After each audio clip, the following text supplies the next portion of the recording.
Hello folks, and welcome back to the channel. I am back at it with another card video. This one's a little bit more fall themed instead of Halloween, just to break up the running theme I have going on. So I'm doing a Peekaboo pop-up card from Fawn. It's this new interactive die set. So I'm taking the biggest die in the die set here. It is like, I guess, the main panel of the card. And I'm cutting one of them out of this white cardstock here. It is a bit of a thicker cardstock. I think it's 110 pounds. And that'll just add so much structure to this card because this is like the main panel of it. So I wanted to have a good backbone. I'm also cutting out this mechanism here. It's the medium sized one. It's got like this trapezoid shape on it. And I'm cutting that out of the same 110 pound cardstock because I want my main mechanism that's moving, again, to have lots of structure so it doesn't break. And I'm also cutting one of those big panels out of this green cardstock here that I'm going to be cutting one of my hills out of. Now, when you're cutting this hill, they recommend you make it like maximum 2 3/4 inches, I believe. It depends on what size mechanism you're using. So I just kind of eyeballed mine and I ended up cutting it out right. And I'm using that hill die that comes with a Peekaboo pop-up die set. And then I'm just going to go ahead and ink blend my background on this giant square that I had cut out earlier. So I'm using Distress Oxides again for this. They're probably my comfort medium. I use them all the time. And I've decided, again, I wanted a fall-y kind of background. So I'm using some fall colors, I guess. Fall colors? I'm using Wild Honey, Squeezed Lemonade, and Speckled Egg.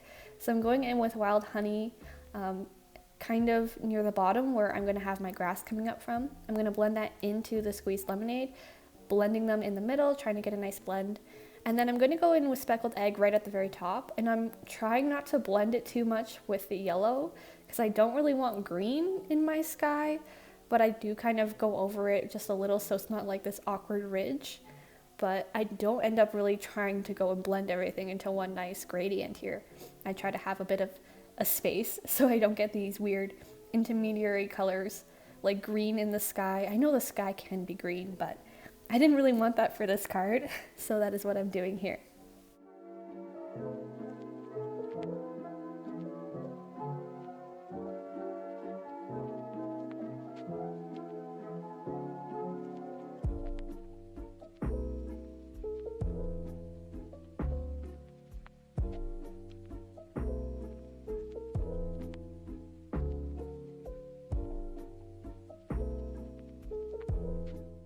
And I'm taking that mechanism piece I had cut out earlier, and I'm going to add some ink blending onto that as well, just because the arm will poke up as the card moves, right?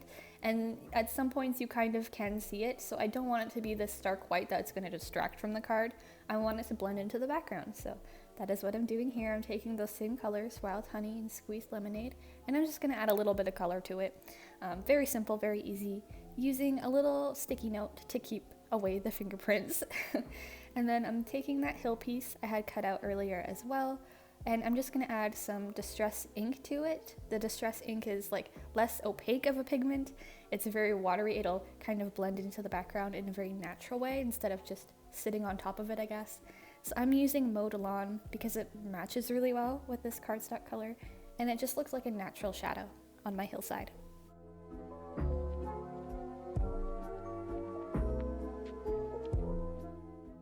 Next, I am taking the Nighttime Sky stencil from Fawn. It is this lovely moon little sky stencil that you can use on cards and stuff like that, and it's just so cool.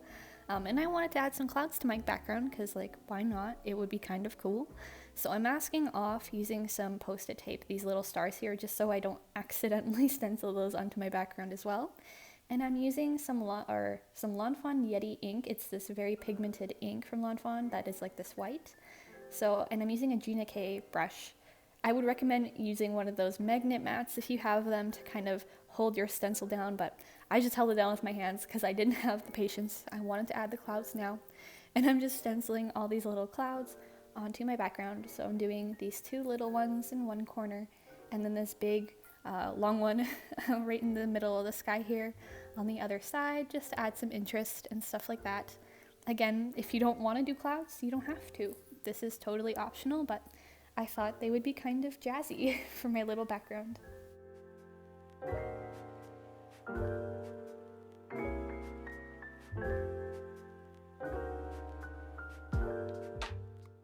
So I'm just not finished with this background yet. I wanted to add more. So I'm taking some clean water. I'm going to spray that onto my glass mat. I'm going to pick that up with my paintbrush here and then splatter it onto my background by flicking it off the edge of my finger. And then I'm going to let that sit for about 20 seconds before I dry it off with a clean towel. This water will activate with the pigments I had put down and lift them off when I dry it off. It's so cool. I love doing it on like all my cards. And I don't know, I wasn't feeling this gradient between the blue and the yellow. So I thought adding some splatter would kind of help with that. And in truth, it did. So it was a good move. I'm then taking this Ganzai Tambi Starry Night watercolor. It's these beautiful metallic watercolors. So I'm taking the red gold color and I'm just going to activate that with some water and flick that onto my background as well and let that dry.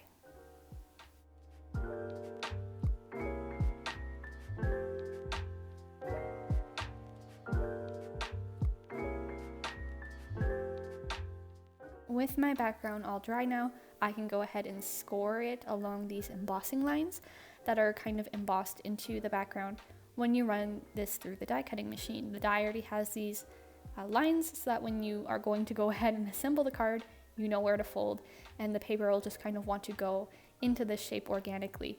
So I'm using my bone folder for this and I'm folding the two folds into this mountain shape. So it's going to be like this V that is coming off the side of my card.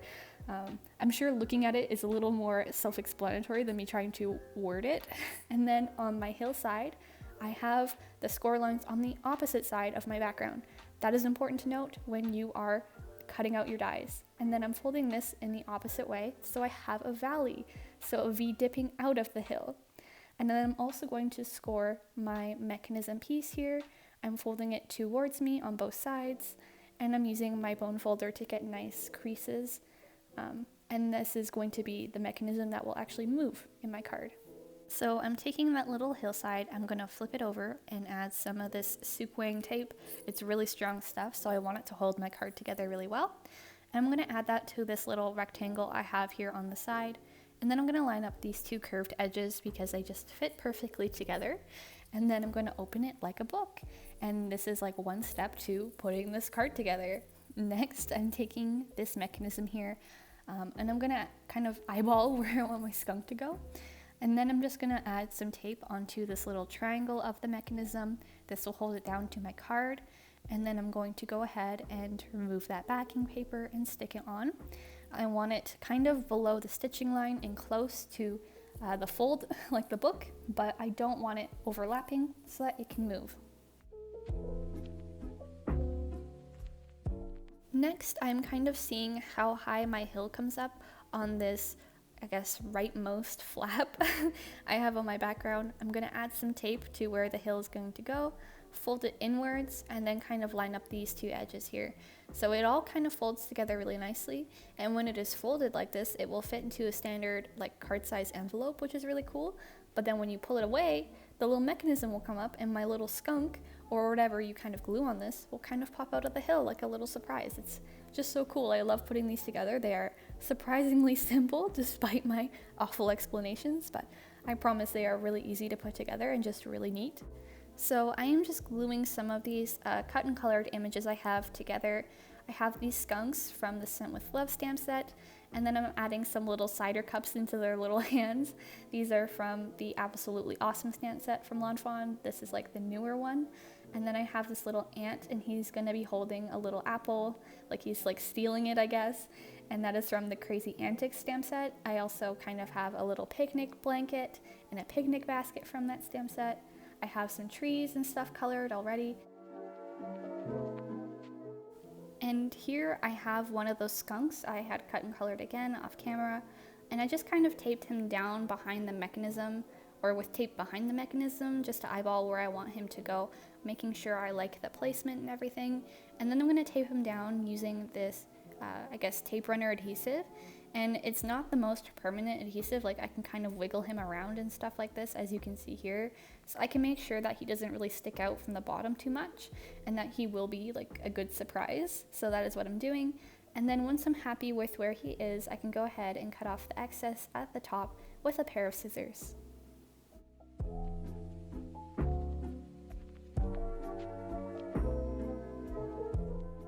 then here, I'm just gonna go ahead and play around with the placement of this tree.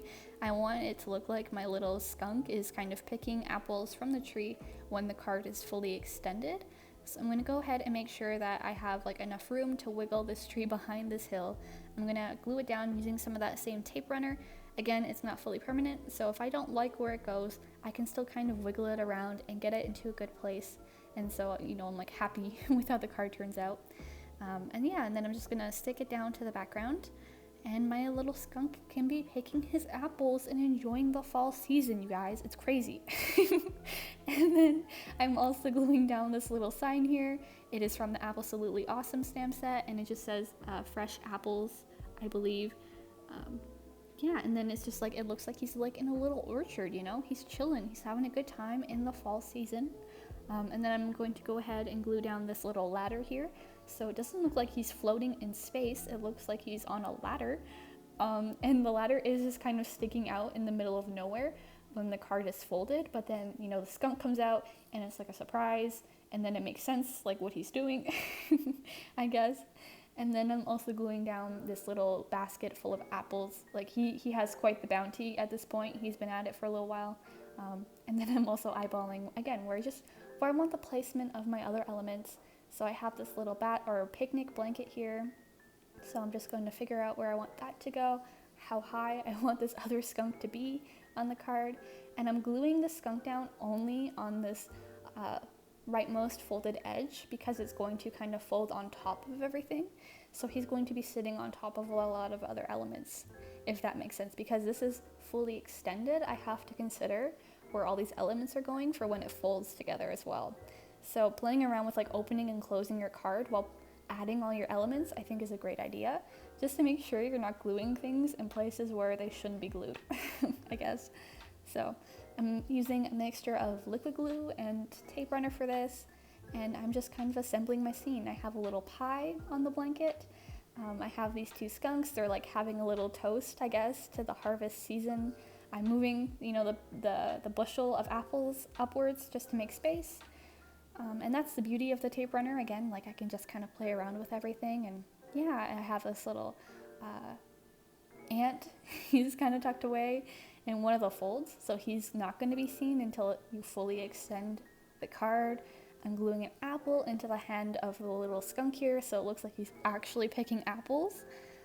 Yeah, I'm just assembling my scene.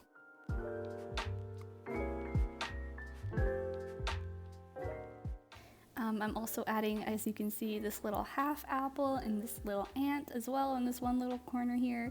So it looks like he's like eating some of the apples. He's having a little, you know, meal with the skunks at their little picnic, which I thought was really cute. And I'm also adding this other ant up on top of the hill. I have 3 of them because the eye likes to travel in 3s. I have 3 skunks, so I felt like it all works together in a nice way.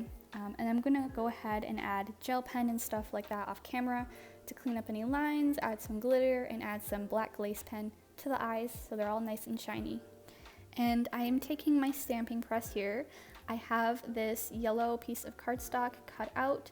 I used one of the dies from the Peekaboo pop-up die set. It is for this panel that you can glue onto the back of your card as like a little place to write.